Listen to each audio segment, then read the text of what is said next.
ओम शांति। आज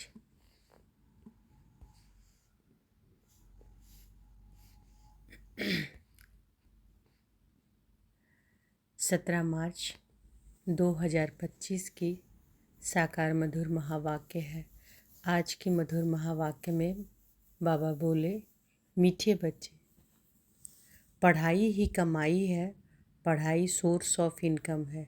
इस पढ़ाई से ही तुम्हें 21 जन्मों के लिए खजाना जमा करना है। पढ़ाई ही कमाई है, पढ़ाई सोर्स ऑफ इनकम है। इस पढ़ाई से ही तुम्हें 21 जन्मों के लिए खजाना जमा करना है। प्रश्न है, जिन बच्चों पर बृहस्पति की दशा होगी उनकी निशानी क्या दिखाई देगी? जिन बच्चों पर बृहस्पति की दशा होगी उनकी निशानी क्या दिखाई देगी? उत्तर है, उनका पूरा पूरा ध्यान श्रीमत पर होगा, पढ़ाई अच्छी तरह पढ़ेंगे, कभी भी फेल नहीं होंगे। श्रीमत का उल्लंघन करने वाले पढ़ाई में फेल होते हैं। उन पर फिर राहु की दशा बैठ जाती है। अभी तुम बच्चों पर बृहस्पति बाप द्वारा बृहस्पति की दशा बैठी है। तो जिन बच्चों की बृहस्पति की दशा होगी उनकी निशानी क्या दिखाएगी? उनका पूरा पूरा ध्यान श्रीमत पर होगा, पढ़ाई अच्छी तरह पढ़ेंगे, कभी भी फेल नहीं होंगे। श्रीमत का उल्लंघन करने वाले ही पढ़ाई में फेल होते हैं। उन पर फिर राहु की दशा बैठ जाती है। अभी तुम बच्चों पर बृहस्पति बाप द्वारा बृहस्पति की दशा बैठी है। आज का गीत है, इस पाप की दुनिया से। ओम शांति। यह है पाप आत्माओं की पुकार। तुमको तो पुकारना नहीं है क्योंकि तुम पावन बन रहे हो। यह धारण करने की बात है। बड़ा भारी यह खजाना है। जैसे स्कूल की पढ़ाई भी खजाना है ना, पढ़ाई से शरीर निर्वाह चलता है। बच्चे जानते हैं, भगवान पढ़ाते हैं। यह बड़ी ऊंच कमाई है क्योंकि एम ऑब्जेक्ट सामने खड़ी है। सच्चा सच्चा यह सत्संग सारे कल्प में एक ही बार होता है, जबकि पुकारते हैं पतित पावन आओ। अब वह पुकारते रहते हैं, यहाँ तुम्हारे सामने बैठे हैं। तुम बच्चे जानते हो। तो बाबा क्या कह रहे हैं कि सच्चा सच्चा यह सत्संग सारे कल्प में एक ही बार होता है, जबकि पुकारते हैं पतित पावन आओ। अब वह पुकारते रहते हैं, यहाँ तुम्हारे सामने बैठे हैं। तुम बच्चे जानते हो कि हम पुरुषार्थ कर रहे हैं नई दुनिया के लिए, जहाँ दुख का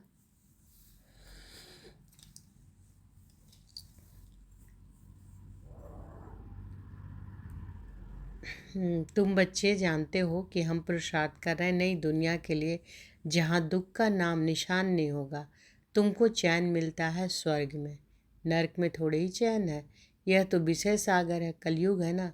सब दुखी ही दुखी हैं, भ्रष्टाचार से पैदा होने वाले हैं। इसलिए आत्मा पुकारती है, बाबा हम पतित बन गए हैं, पावन होने के लिए गंगा में स्नान करने जाते हैं।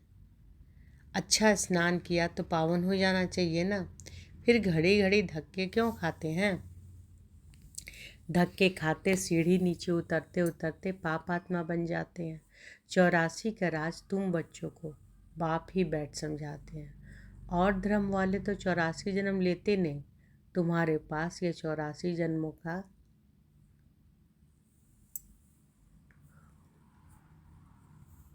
सीढ़ी बड़ा अच्छा बना हुआ है। तो बाबा क्या कह रहे हैं? बाबा कहते हैं कि पावन होने के लिए गंगा में स्नान करने जाते हैं। अच्छा स्नान किया तो पावन हो जाना चाहिए ना, फिर घड़ी घड़ी धक्के क्यों खाते हैं? धक्के खाते सीढ़ी नीचे उतरते उतरते पाप आत्मा बन जाते हैं। 84 का राज तुम बच्चों को बाप ही बैठ समझाते हैं। और धर्म वाले तो 84 जन्म लेते ही नहीं।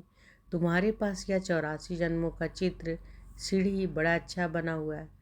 कल्प वृक्ष का भी चित्र है गीता में, परंतु भगवान ने गीता कब सुनाई, क्या कर दिया? यह कुछ नहीं जानते और धर्म वाले अपने अपने शास्त्र को जानते हैं।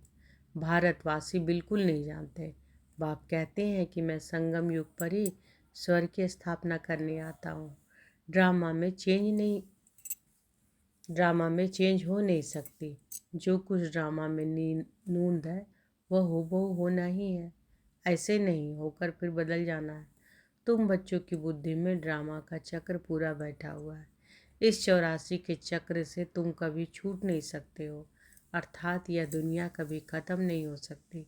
वर्ल्ड की हिस्ट्री ज्योग्राफी रिपीट होती ही रहती है। यह 84 का चक्र सीढ़ी बहुत ज़रूरी है। त्रिमूर्ति और गोला तो मुख्य चित्र है।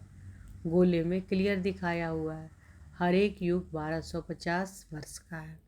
यह है जैसे अंधों के आगे आईना, 84 जन्मपत्री का आईना।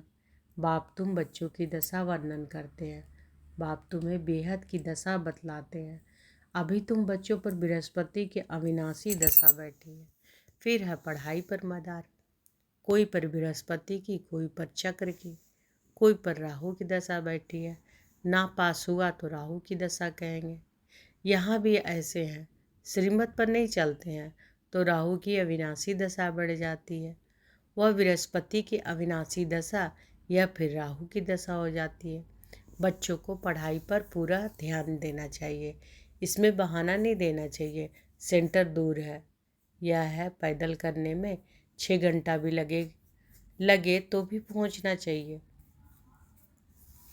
मनुष्य यात्राओं पर जाते हैं, कितना धक्का खाते हैं। आगे बहुत पैदल जाते थे, बैलगाड़ी में भी जाते थे। यह तो एक शहर की बात है। यह बाप की कितनी बड़ी यूनिवर्सिटी है जिससे तुम यह लक्ष्मी नारायण बनते हो। ऐसी ऊंच पढ़ाई के लिए कोई कहे दूर पढ़ता है या फुर्सत नहीं, बाप क्या कहेंगे। यह बच्चा तो लायक नहीं है। बाप उठाने आते हैं या अपनी सत्यानाश कर देते। श्रीमत कहती है पवित्र बनो, दैवी गुण धारण करो। इकट्ठे रहते भी विकार में नहीं जाना है।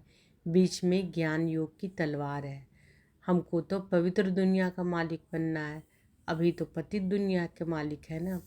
वह देवताएं तो डबल सिर ताज, फिर आधा कल्पाद लाइट का ताज उड़ जाता है। इस समय लाइट का ताज कोई पर भी नहीं है।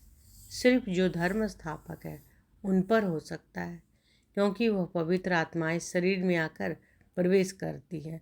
यही भारत है जिसमें डबल सिर ताज भी थे, सिंगल ताज वाले भी थे। अभी तक भी डबल सिर ताज के आगे सिंगल ताज वाले माथा टेकते हैं, क्योंकि वह है पवित्र महाराजा महारानी। महाराजाएं राजाओं से बड़े होते हैं। उनके पास बड़ी बड़ी जागीर होती है। सभा में भी महाराजाएं आगे और राजाएं पीछे बैठते हैं, नंबरवार कायदेशीर। उन्हों की दरबार लगती है। यह भी ईश्वरीय दरबार है। इनको इंद्र सभा भी कहा जाता है। तुम ज्ञान से परिया बनते हो। खूबसूरत को परी कहा जाता है ना। राधे कृष्ण की नेचुरल ब्यूटी है ना, इसलिए सुंदर कहा जाता है। फिर जब कामचिता पर बैठते हैं तो वह भी भिन्न नाम रूप में श्याम बनते हैं। शास्त्रों में कोई यह बातें नहीं है। ज्ञान, भक्ति और वैराग्य 3 चीज़ें हैं। ज्ञान उच्चित ऊंच है। अभी तुम ज्ञान प्राप्त कर रहे हो। तुमको वैराग्य है भक्ति से। यह सारी तमो प्रधान दुनिया खत्म होने वाली है, उनसे वैराग्य है। जब नया मकान बनाते हैं तो पुराने से वैराग्य हो जाता ना। वह है हद की बात, यह है बेहद की बात। अब बुद्धि नई दुनिया तरफ है। यह है पुरानी दुनिया नर्क। सतयुग त्रेता को कहा जाता है शिवालय। सतयुग त्रेता को क्या कहा जाता है? शिवालय। शिव बाबा की स्थापना की हुई है ना। अभी इस विश्वविद्यालय से तुमको नफरत आती है। कईयों को नफरत नहीं आती है। शादी बर्बादी कर गटर में गिरना चाहते हैं। मनुष्य तो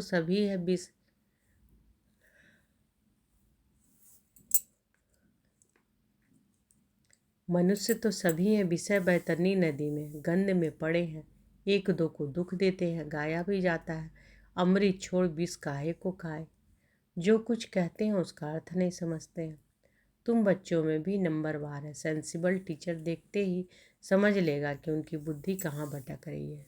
क्लास के बीच कोई उबासी लेते या झुटका खाते हैं तो समझा जाता है कि इनकी बुद्धि कहाँ घर बार या धंधे तरफ भटक रही है। उबासी थकावट की भी निशानी है। धंधे से मनुष्यों की कमाई होती रहती है तो रात को 1-2 बजे तक भी बैठे रहते हैं, कभी उबासी नहीं आती। यह तो बाप कितना खजाना देते हैं। उबासी देना घाटे की निशानी है। दिवाला मारने वाले गुटखा खाते बहुत उबासी देते हैं। तुमको तो खजाने के पिछाड़ी खजाना मिलता रहता है, तो कितना टेंशन होना चाहिए। पढ़ाई समय कोई उबासी दे तो सेंसिबल टीचर समझ जाएगा कि इनका बुद्धि योग और तरफ भटकता रहता है। यहाँ बैठे घर बार याद आएगा, बच्चे याद आएंगे। यहाँ तो तुमको भट्ठी में रहना होता है और कोई की याद ना आए। समझो कोई 6 दिन भट्ठी में रहा, पिछाड़ी में किसी की याद आई, चिट्ठी लिखी तो फेल कहेंगे। फिर 7 रोज शुरू करो, 7 रोज भट्ठी में डालते हैं कि सब बीमारी निकल जाए। तुम आधा कल्प के महान रोगी हो। बैठे बैठे अकाली मृत्यु हो जाती है। सतयुग में ऐसा कभी होता नहीं है। यहाँ तो कोई ना कोई बीमारी जरूर होती है। मरने के समय बीमारी में चिल्लाते रहते हैं। स्वर्ग में जरा भी दुख नहीं होता। वहाँ तो समय पर समझते हैं कि अभी टाइम पूरा हुआ, हम यह शरीर छोड़ बच्चे बनते हैं। यहाँ भी तुमको साक्षात्कार होंगे कि यह बनते हैं। ऐसे बहुतों को साक्षात्कार होते हैं। ज्ञान से भी जानते हैं कि हम बेगर टू प्रिंस बन रहे हैं। हमारी एम ऑब्जेक्ट ही यह राधे कृष्ण बनने की है, लक्ष्मी नारायण नहीं, राधे कृष्ण। क्योंकि पूरे 5000 वर्ष तो इनके ही कहेंगे।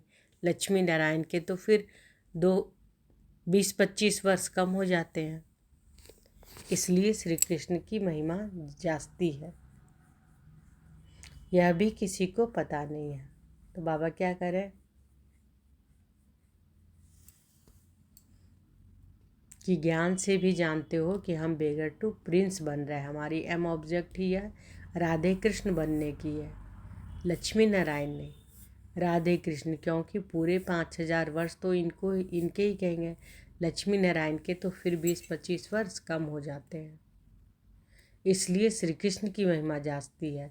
यह भी किसी को पता नहीं है कि राधे कृष्ण ही फिर सो लक्ष्मी नारायण बनते हैं। अभी तुम बच्चे समझते जाते हो।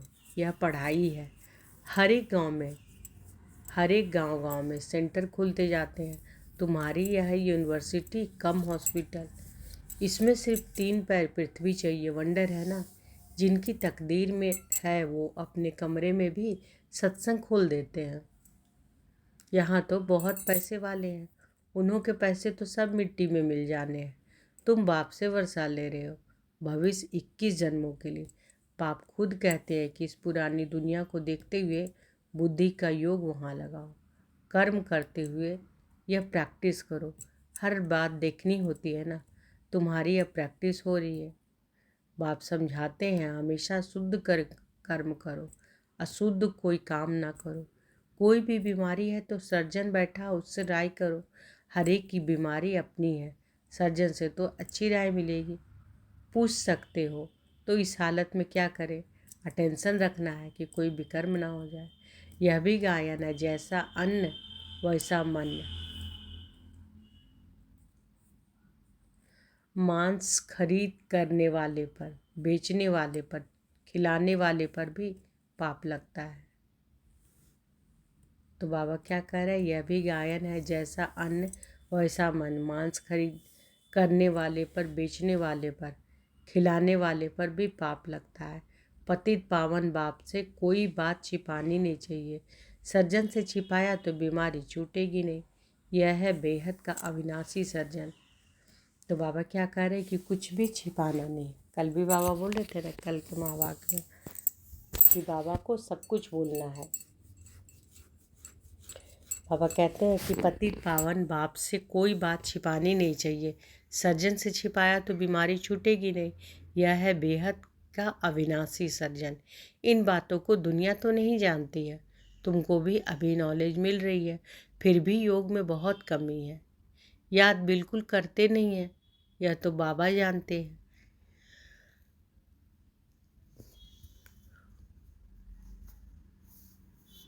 तो बाबा क्या कर रहे हैं कि तुमको भी अभी नॉलेज मिल रही है, फिर भी योग में बहुत कमी है, याद बिल्कुल करते नहीं है।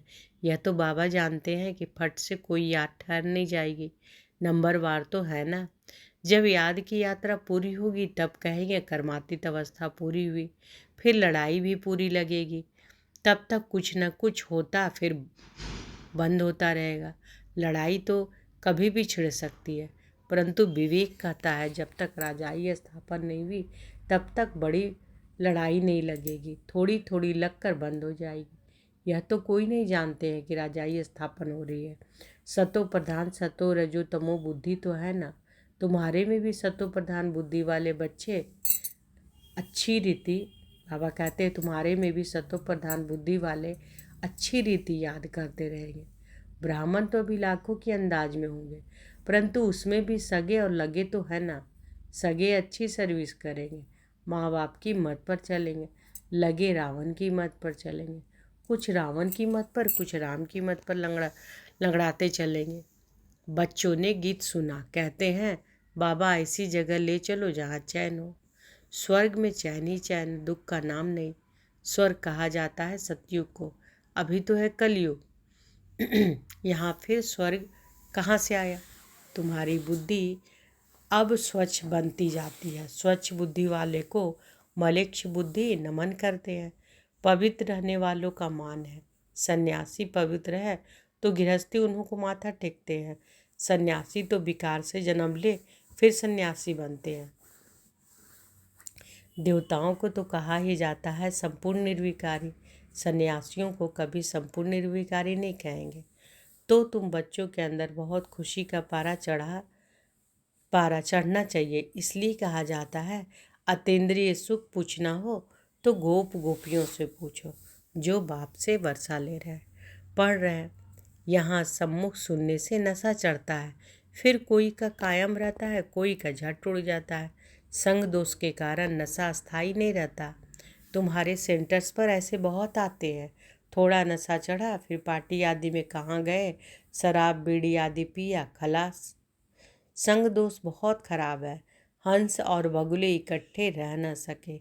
पति हंस बनता है तो पत्नी बगुला बन जाती है, कहाँ फिर स्त्री हंसनी बन जाती है, पति बगुला हो पड़ता है। कहे पवित्र बनो तो मार खाए। कोई कोई घर में सब हंस होते हैं, फिर चलते चलते हंस से बगुला बन पड़ते हैं। बाप तो कहते अपने अपने को सब सुखदाई बनाओ। तो बाबा क्या कह रहे हैं कि बाप तो कहते कि अपने को सब सुखदाई बनाओ, बच्चों को भी सुखदाई बनाओ। यह तो दुखधाम है ना। अभी तो बहुत आफतें आनी हैं, फिर देखना कैसे त्राही त्राही करते हैं। अरे बाप आया अपने बाप से वर्षा नहीं पाया तो फिर टू लेट हो जाएगी। तो बाबा क्या कह रहे हैं कि अभी तो बहुत आफतें आनी है, फिर देखना कैसे त्राही त्राही करते हैं। अरे बाप आया है तो हमने बाप से वर्षा नहीं पाया, फिर तो टू लेट हो जाएगी। बाप स्वर की बादशाही देने आते हैं, वह गंवा बैठते हैं। इसलिए बाबा समझाते हैं कि बाबा के पास हमेशा मजबूत को ले आओ, जो खुद समझकर दूसरों को भी समझा सके। बाकी बाबा कोई सिर्फ देखने की चीज़ तो है नहीं। शिव बाबा कहाँ दिखाई पड़ता है, अपनी आत्मा को देखा है क्या? सिर्फ जानते हो। वैसे परमात्मा को भी जानना है। दिव्य दृष्टि बिगर उनको कोई देखा नहीं जा सकता। दिव्य दृष्टि में अब तुम सतयुग देखते हो, फिर वहाँ प्रैक्टिकल में चलना है। कलयुग विनाश तब होगा जब आप बच्चे कर्मातीत अवस्था को पहुँचेंगे। अच्छा, मीठे मीठे सिकी लधे बच्चों प्रति माता पिता बाप दादा का याद प्यार और गुड मॉर्निंग। रूहानी बाप की रूहानी बच्चों को नमस्ते। हम रूहानी बच्चों की रूहानी माता पिता बाप दादा को याद प्यार गुड मॉर्निंग और नमस्ते नमस्ते नमस्ते। शुक्रिया बाबा, शुक्रिया। धारणा के लिए मुख्य सार है, पहला है इस पुरानी दुनिया को देखते हुए बुद्धि का योग बाप व नई दुनिया तरफ लगा रहे। इस पुरानी दुनिया को देखते हुए बुद्धि का योग बाप व नई दुनिया तरफ लगा रहे। ध्यान रहे कर्मेंद्रियों से कोई विकर्म ना हो जाए। ध्यान रहे कर्मेंद्रियों से कोई विकर्म ना हो जाए। हमेशा शुद्ध कर्म करने हैं, अंदर कोई बीमारी है तो सर्जन से राय लेनी है। दूसरा, संग दोष बहुत खराब है, इससे अपनी बहुत बहुत संभाल करनी है। अपने को और परिवार को सुखदायी बनाना है। पढ़ाई के लिए कभी बहाना नहीं बनाना है। बाबा ने वरदान दिया है तो अनुभव करें कि बाबा का वरद हस्त हमारे सिर पर है और बाबा ने वरदान दिया, श्रेष्ठ भावना के आधार से सर्व को शांति शक्ति की किरणें देने वाले विश्व कल्याणकारी भव। श्रेष्ठ भावना के आधार से सर्व को शांति शक्ति की किरणें देने वाले विश्व कल्याणकारी भव। जैसे बाप के संकल्प व बोल में, नयनों में सदा ही कल्याण की भावना व कामना है, ऐसे आप बच्चों के संकल्प में विश्व कल्याण की भावना व कामना भरी हुई हो। कोई भी कार्य करते विश्व की सर्व आत्माएं इमर्ज हो। मास्टर ज्ञान सूर्य बन शुभ भावना व श्रेष्ठ कामना के आधार से शांति व शक्ति की किरणें देते रहो, तब कहेंगे विश्व कल्याणकारी। लेकिन इसके लिए सर्व बंधनों से मुक्त बनो, स्वतंत्र बनो। स्लोगन है, मैंपन और मेरापन यही देह अभिमान का दरवाज़ा है। अब इस दरवाजे को बंद करो। मैंपन और मेरापन यही देह अभिमान का दरवाज़ा है। अब इस दरवाजे को बंद करो।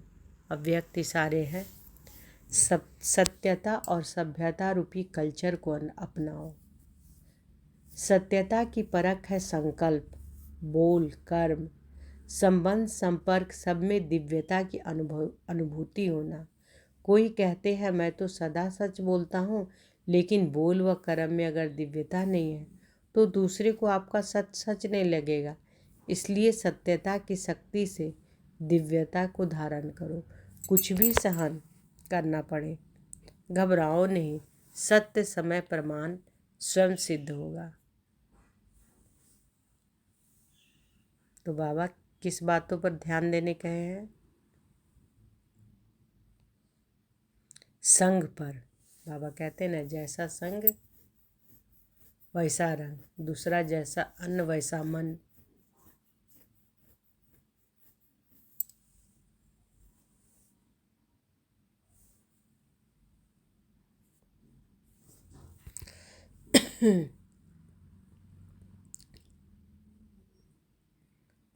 और बाबा क्या क्या बोले? बाबा आज के महावाक्य में बोले कि पढ़ाई ही कमाई है, पढ़ाई सोर्स ऑफ इनकम है।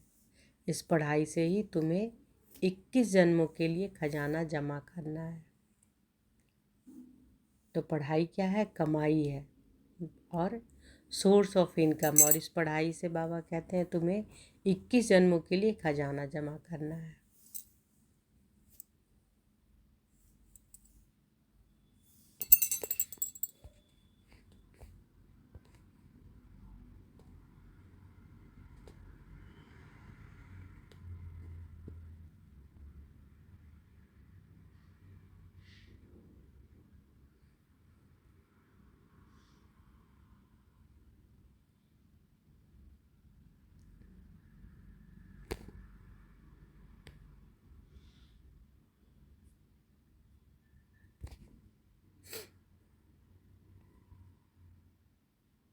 और बाबा कहते हैं कि इस पुरानी दुनिया को देखते हुए भी बुद्धि का योग बाप व नई दुनिया की तरफ लगा रहे, ध्यान रहे। क्या ध्यान रखने का है? कर्मेंद्रियों से कोई भी कर्म ना हो जाए, हमेशा शुद्ध कर्म करने। अंदर कोई बीमारी है तो सर्जन से राय लेना है, छुपाना नहीं है, सब बाबा को बताना है। और संग दोष बहुत खराब है, इससे अपनी बहुत बहुत संभाल करनी है। अपने को और परिवार को सुखदायी बनाना है और पढ़ाई के लिए कभी बहाना नहीं देना है। और बाबा कहते हैं कि जैसे बाप के संकल्प व बोल में, नैनों में सदा ही कल्याण की भावना व कामना है, ऐसे आप बच्चों के संकल्प में विश्व कल्याण की भावना व कामना भरी हुई हो।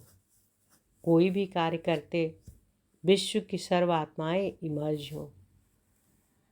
मास्टर ज्ञान सूर्य बन शुभ भावना और श्रेष्ठ कामना के आधार से शांति व शक्ति की किरणें देते रहो, तब कहेंगे विश्व कल्याणकारी।